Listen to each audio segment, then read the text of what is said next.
The Yankees' top free agent target is reportedly left-handed starting pitcher Carlos Rodon, but as of now, there has not been a deal agreed upon. New York Post baseball columnist Jon Heyman says there still is plenty of work to do between both sides.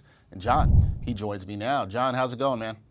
I'm good. How are you doing? I'm doing well. Now, Jon, you wrote that the Yanks have made an initial offer to Rodon, but face a sizable gap when it comes to signing him. What is the gap between both sides? Well, I know it's sizable.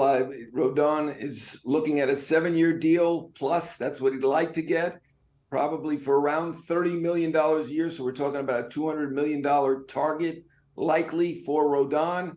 Obviously had a terrific year last year. 237 strikeouts in 178 innings, 2.88 ERA in San Francisco. That's one of the other teams involved, but there are several teams involved, but the Yankees are certainly one of the most prominent and seemingly one of the most interested.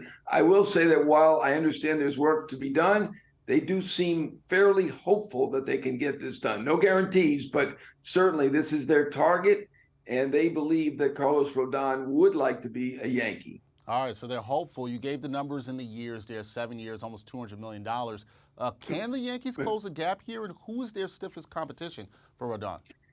Yeah, I believe that they can. I don't know firsthand that he wants to be a Yankee, but it does feel like there are a lot of players who do want to be a Yankee, and certainly gives them an opportunity to get to playoffs as they get to them every year.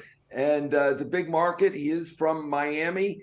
It is a fit potentially for Rodon. He went out to the West Coast and reproved himself with a fantastic year.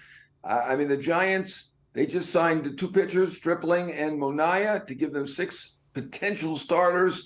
The San Francisco Chronicle says that they believe that the Giants are still in on Rodon, but unclear there. Other teams that have at least shown some interest include the Cardinals and the Twins, for sure.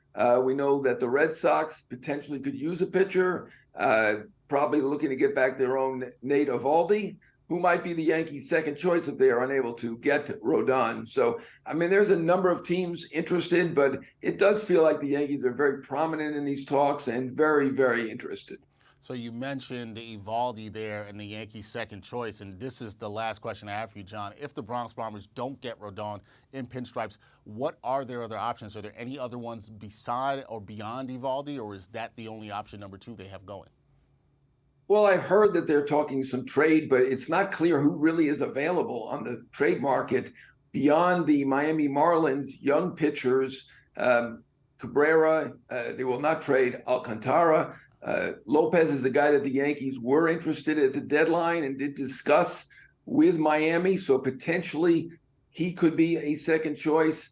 And Eovaldi's a guy they had. They love him. He's proven to be clutch, but he's a bit older than Rodon, and his stuff is not as good as Rodon. So, it's clear that the Yankees' top target is Rodon, and they seem very focused on this. And, normally when they are focused on somebody, not every time, because Cliff Lee did not come to the Yankees, but most times when they are focused on somebody, they do get their man. So I understand why they're optimistic and feel good about it. They certainly have the wherewithal, and the other options are present, but not nearly the talent of Rodon. All right. Well, we will see if Brian Cashman can get the job done, seal the deal, and put Carlos Rodon in pinstripes. We shall see what goes on with that. Jon Heyman, New York Post baseball columnist. He will be all over it. Jon, always good to talk to you. Thank you for the time.